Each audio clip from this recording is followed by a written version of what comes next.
Zadie, thanks for sharing the live. Alex says, can you come on a B-2 visa and change to a student visa? It is possible to change from a tourist visa status B-2 to a student visa status F-1, but there's complications. I don't accept these cases myself. It's a very complex situation.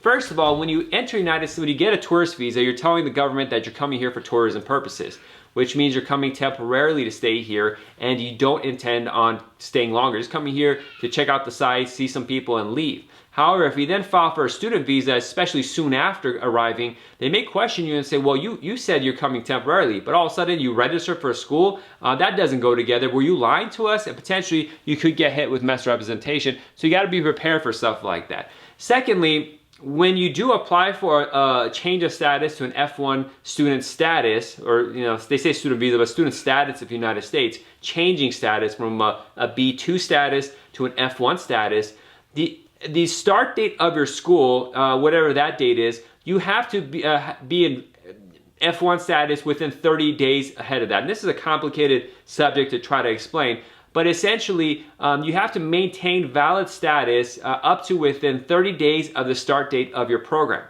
But if you came on a student visa, you might have a 6-month student status. You may, tourist visa, tourist status, and you may decide to go to a school in the 4th month of your stay, a 6-month stay. So all of a sudden you only have 2 months left on your tourist visa stay.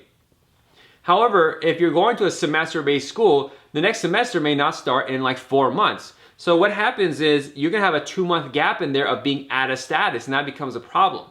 Now the system they have to help that is you have to not only submit an F-1 change of status, you also have to submit a B-2 extension, which is to hold you over. However, once your F-1 is approved, your tourist visa status also has to be approved within 30 days of the start date of school. Now what I just said is very complicated, doesn't make much sense, and it's true, it doesn't make much sense. It's a really bad way that they've designed it for people that are doing regular university services. It's very easy to fall out of status and violate your status. And so the reason I explained it very briefly like that is to show the complications involved with changing from a B-2 to an F-1. So I normally do not recommend people do that, especially if they're going to do a semester-based school. These are schools that start in the fall and in the spring, typical stuff. Now, if you're going to enroll in a school that has a semester or system that restarts every 30 days or 45 days, those kind of schools, a lot of times these are language schools, those are easier to adjust to this change of status system. But I think I may have lost a lot of you already about what I'm talking about. It's complicated enough where I say consult with an attorney and be very weary of